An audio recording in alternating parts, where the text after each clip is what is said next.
दोस्तों नमस्कार।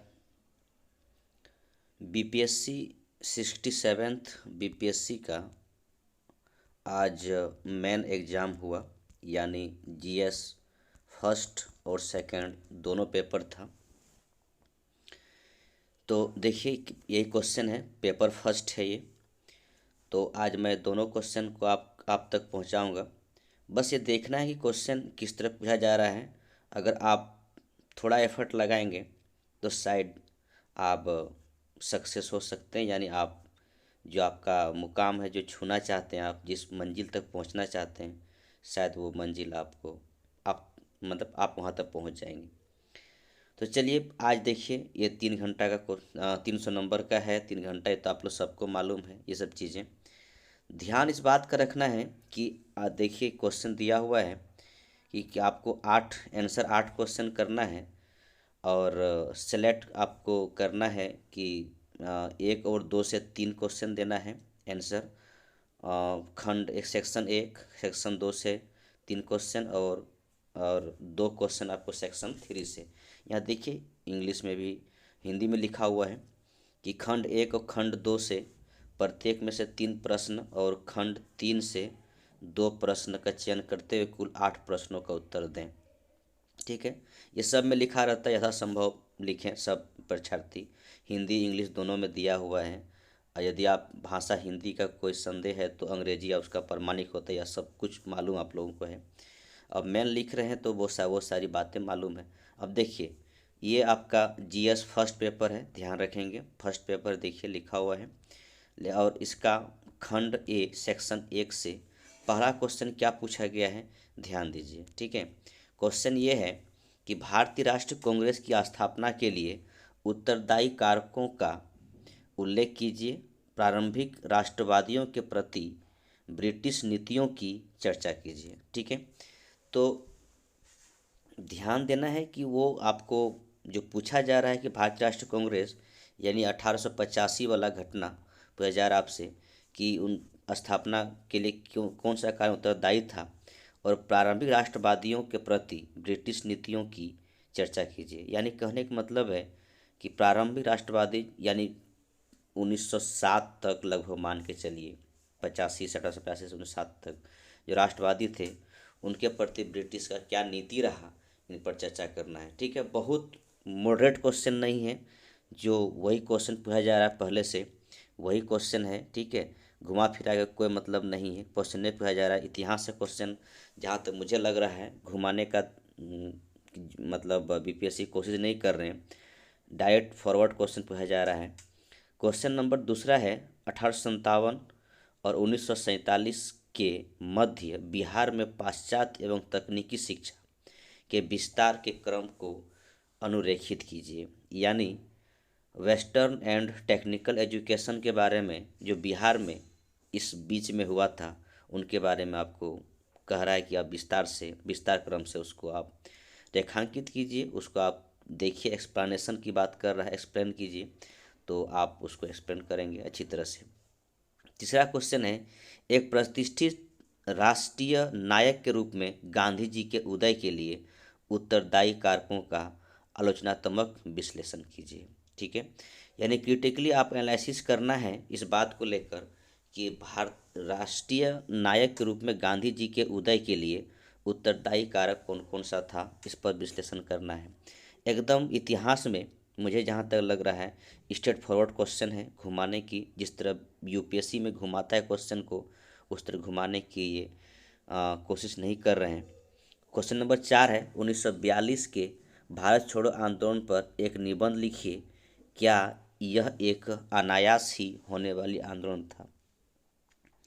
देखिए 68 से आपका निबंध का एक प्रपोजल आ चुका है, वो आपको दिया जाएगा, वो आपका सिलेबस में शामिल होने जा रहा है। तो कहीं न कहीं इसी से निबंध से भी लगता है मुझे कि इंस्पायर होकर एक क्वेश्चन डाल दिया गया है, और ये भी इसमें जोड़ दिया गया है, टेल किया गया है कि ये क्या आंदोलन अनायास ही हुआ था या क्या बात है। इस पर आपको आपको अपना पक्ष लेना है, ध्यान रखना है। कह रहा है क्या यह अनायास ही होने वाला आंदोलन था। जरूरी नहीं कि ये बात जो लिखा गया है आप उस पर रहेंगे, आपका यहाँ पर थॉट चलेगा, आपका यहाँ पर विचार चलेगा कि आप जो विचार इसमें देंगे चलेगा, ठीक है, आपका मर्जी से आप जो करना चाहें। इसके बात पर आप टिके हैं तो बढ़िया बात है, ना टिके हो तो अपनी बात को रखिए और कोई बात नहीं है, ठीक है। क्वेश्चन नंबर 5 है, मौर्यकालीन कला की प्रमुख विशेषताओं का वर्णन कीजिए। एकदम स्ट्रेट फॉरवर्ड क्वेश्चन, ठीक है। इसका छठा क्वेश्चन दे रहा है कि किन्हीं दो पर संक्षिप्त टिप्पणी कीजिए। तो संथाल विद्रोह, चंपारण सत्याग्रह और रविन्द्रनाथ टैगोर का स्वतंत्रता आंदोलन में योगदान। एकदम स्ट्रेट फॉरवर्ड क्वेश्चन, ठीक है, कोई तरह के कोई टेंशन नहीं है, आराम से इतिहास को आराम से लेके जा सकते। इसीलिए कहा जाता है इतिहास एक ऐसा सब्जेक्ट है जो कभी डूबने नहीं देगा, ये ध्यान रखिएगा, ठीक है। अलग बात है कि लिखने में थोड़ा कंजूसी होता है, थोड़ा आप मतलब थोड़ा सा अधिक एफर्ट करके लिखते हैं तो अच्छा नंबर आएगा, नहीं तो फिर वो एवरेज मार्किंग वाला हाल हो जाता है। सेक्शन 2, ठीक है, सेक्शन 2 में देखिए क्या कह रहा है, क्वाड की उत्पत्ति, ठीक है, क्वाड की उत्पत्ति, सदस्यता, विकास एवं उद्देश्यों का वर्णन कीजिए, भारत के लिए इसका क्या महत्व है। यानी ये आपको लेके चला गया, ठीक है, पूरे वर्ल्ड के परिप्रेक्ष्य में आप देखिए इसको कि क्या मतलब कहने का मतलब है कि करंट अफेयर्स से जो क्वेश्चन है वहाँ से आना शुरू हो गया। ये बहुत अच्छा क्वेश्चन है। अग्निपथ विकास और विनाश की ओर पथ है, ठीक है, टिप्पणी कीजिए। आप इसको सोचिए कि अग्निपथ विकास अथवा विनाश की ओर पथ है कि नहीं है, इस पर आप विचार कीजिए, टिप्पणी कीजिए इस पर। भारतीय संदर्भ में एक राष्ट्र एक निर्वाचन की अवधारणा का वर्णन कीजिए तथा इसके पक्ष और विपक्ष में अपने तर्क दीजिए। बहुत दिन से ये बातें चल रही है कि भारत में एक राष्ट्र एक निर्वाचन, यानी अलग अलग समय जब पूरे वर्ल्ड पूरे साल निर्वाचन होते थे कहीं न कहीं, और इस वजह से हमारे नेता लोग आज यहाँ पर प्रचार कर रहे हैं, कल वहाँ पे प्रचार कर रहे हैं, ऐसे चलते रहता है। तो एक ऐसा निर्वाचन हो कि 5 साल के लिए एक ही बार हो, चाहे वो देश के लिए हो या राज्यों के लिए हो, एक साथ निर्वाचन।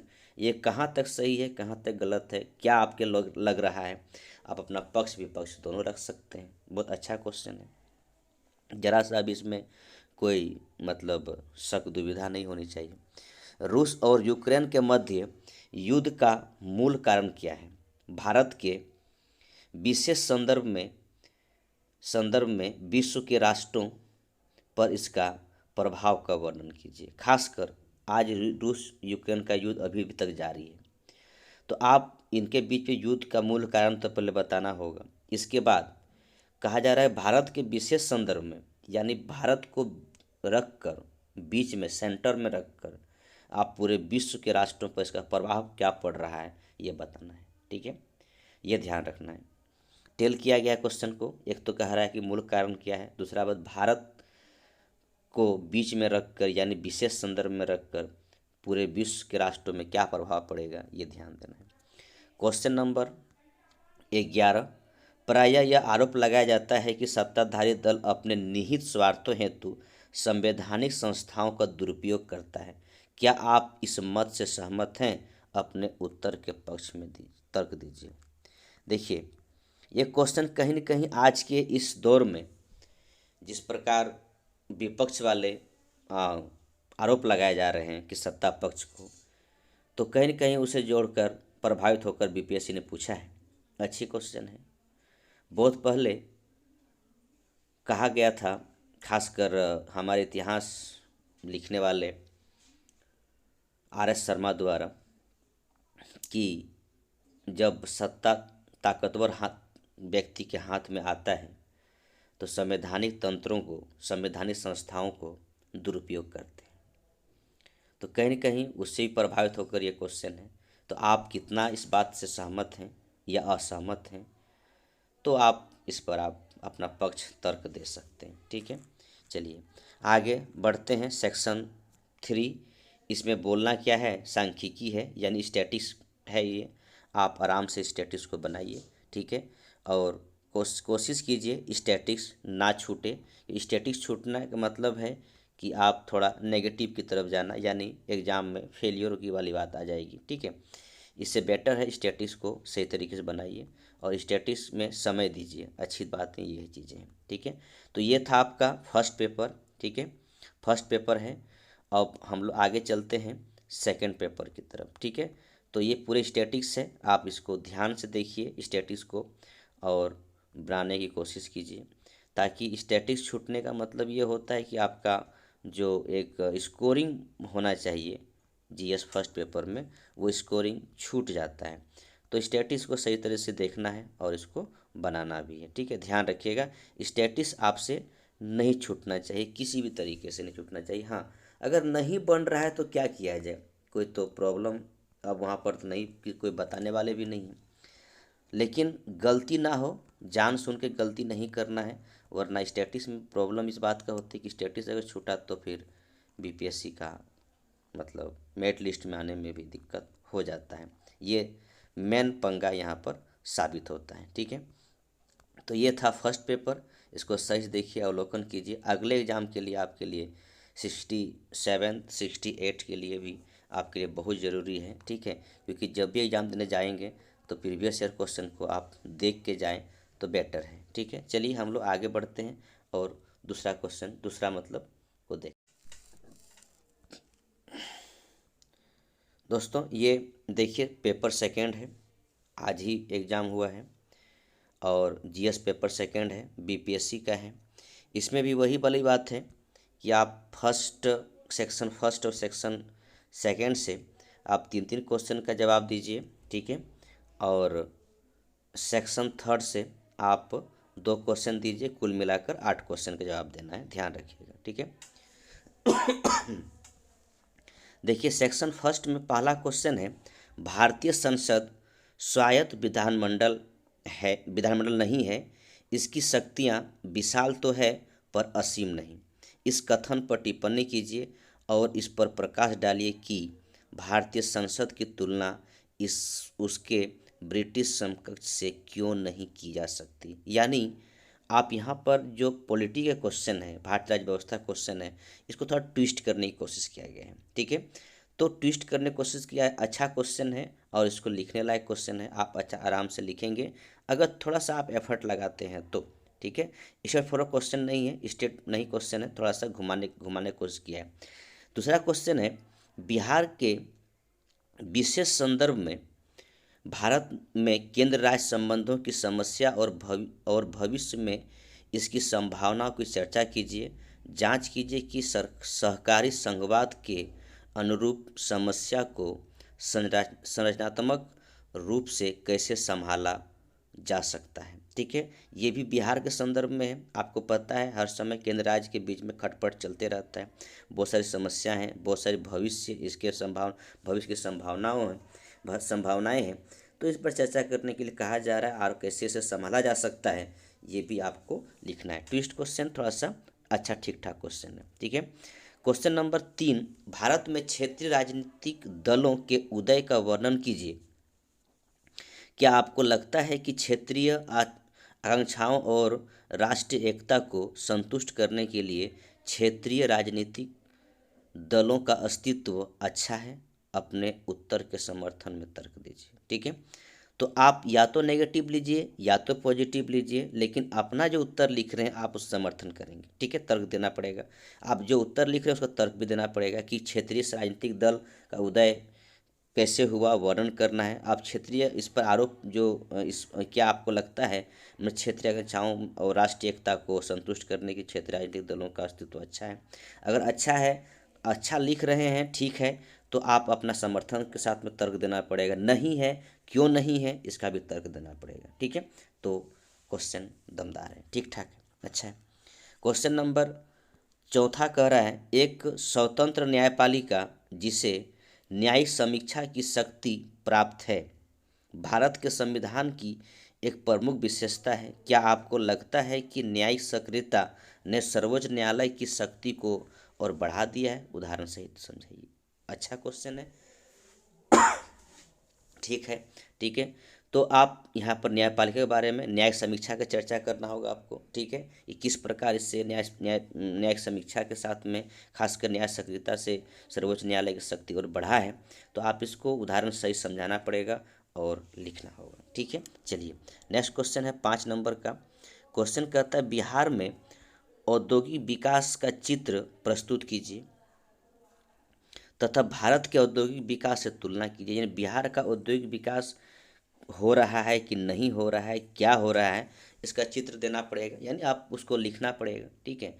और जिस तरह भारत में औद्योगिक विकास हो रहा है उसका तुलना साथ साथ करना पड़ेगा कि बिहार के संदर्भ में खासकर कि बिहार में उद्योग कितना बढ़ा, कितना घटा, क्या हो रहा है, नहीं है हो रहा है, पूरा भारत के संदर्भ में भी देखना पड़ेगा इस बात को लेकर, ठीक है। इस राज्य में औद्योगिक पिछड़ेपन के कारणों का इंगित कीजिए। यानी इसको खुद मान रहे हैं कि बिहार राज्य में औद्योगिक पिछड़ापन है, तब तो कारण पूछा आपसे। तथा स्थिति को सुधारने के लिए बिहार सरकार द्वारा उठाए गए हालिया सुधारात्मक कदमों का वर्णन कीजिए, ठीक है। तो इस तरह का क्वेश्चन है, अच्छा क्वेश्चन है, इकोनॉमी से क्वेश्चन लिया गया है। देखिए क्वेश्चन जीविका वाला पूछा है, क्वेश्चन नंबर 6 है। यह कहा जाता है कि जीविका BRLPS महिला सशक्तिकरण का औजार है। इस परियोजना का परिचय दीजिए तथा इसके उद्देश्य का वर्णन कीजिए। पहली बात तो ये साबित करना है कि जीविका महिला सशक्तिकरण का औजार है या नहीं है, ठीक है। साथ साथ में ये भी देना है कि इस योजना का परिचय देना पड़ेगा, इसका उद्देश्य क्या है ये भी लिखना पड़ेगा। बिहार में महिला सशक्तिकरण संदर्भ में जीविका परियोजना की भूमिका का मूल्यांकन कीजिए। अगर है तो मूल्यांकन कीजिए कि ये जीविका परियोजना किस तरह बिहार की महिलाओं के सशक्तिकरण का कारण बना है, ठीक है, ये भी याद रखिएगा, ठीक है। क्वेश्चन नंबर 7 कह रहा है नीति आयोग के स्वास्थ्य सूचकांक 2021 के अनुसार भारत के 19 बड़े राज्यों में से बिहार का स्थान 18वां है। यानी जो भारत में 19 बड़ा राज्य है उसमें बिहार का स्थान 18वां है, यानी एक कम, ठीक है, याद रखें लास्ट से एक पहले। इस राज्य में इस दयनीय स्थिति के उत्तरदायी कारकों को सूचीबद्ध कीजिए। बिहार में स्वास्थ्य स्थिति को सुधारने के लिए क्या कदम उठाए गए हैं, क्या वे पर्याप्त हैं, अपने उत्तर को तथ्यों एवं आंकड़ों से पुष्ट कीजिए। यानी कहने का मतलब है कोरोना के लेकर भी एक वजह था कि बिहार में स्वास्थ्य किस तरह चरमराया हुआ था, आपने देखे हुए ही। तो इसको लेकर आपको भी सोचना पड़ेगा कि आज जो स्थिति जो कदम उठाया गया है या उठा रहे हैं सरकार द्वारा, वो उसका आप तथ्य आंकड़ा साथ पुष्टि कीजिए और बताइए कि कितना तक सही कदम है, गलत कदम है, ठीक है। क्वेश्चन नंबर 8 कहता है बिहार राज्य में विद्यमान प्रमुख प्राकृतिक संसाधनों का नाम लिखिए। एक तो है नहीं, जो कुछ है उन्हीं के बारे में लिखना है। इनमें से किन्हीं 2 को चुनिए तथा उन क्षेत्रों को दर्शाइए जहाँ ये पाए जाते हैं और बिहार के आर्थिक विकास में इनके महत्व को वर्णन कीजिए। यानी सब तो झारखंड चला गया, लेकिन जो रेस्ट बचा हुआ है उनके बारे में आपको देखना पड़ेगा कि बिहार में कौन कौन सा प्राकृतिक संसाधन मेरे पास बचा हुआ है, और उसमें से 2 प्राकृतिक संसाधन को चुनना है और उनका क्षेत्र को मैपिंग द्वारा दर्शाना भी है, और उसका हमारे बिहार में आर्थिक विकास में क्या उसका योगदान है, क्या महत्व है, इसका वर्णन करना है साथ साथ में, ठीक है।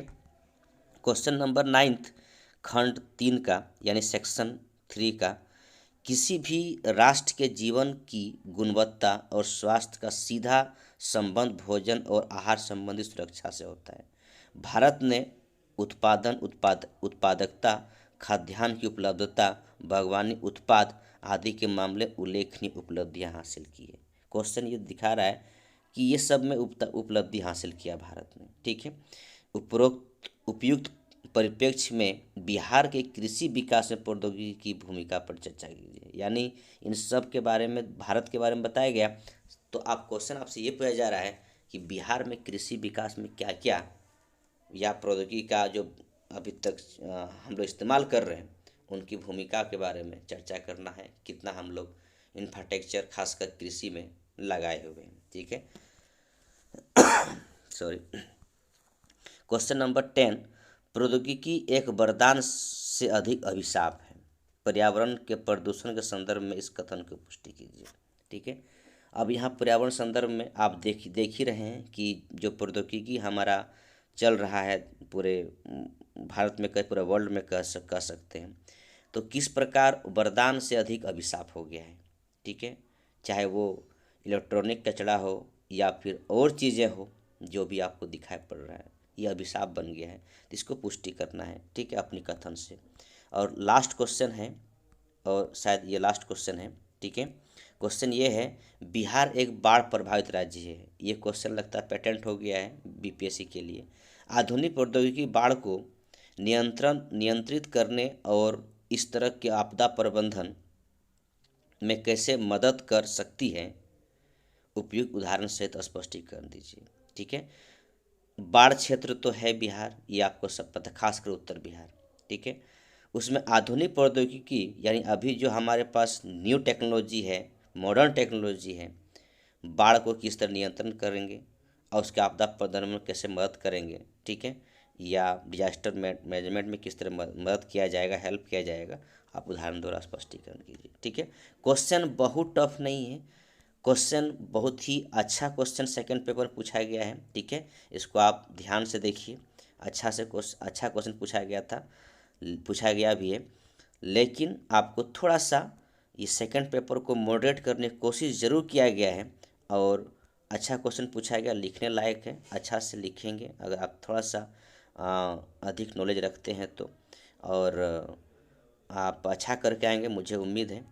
तो आप क्वेश्चन को सही से देखिए और सोचिए कि मुझे 68 बीपीएससी देना है, उसके लिए किस किस तरह क्वेश्चन पूछा जा रहा है, और मुझे उम्मीद है क्वेश्चन देख के आपको लाभ ही होगा, आप इससे लाभान्वित होंगे। चलिए दोस्तों, थैंक यू, धन्यवाद, जय हिंद, जय भारत।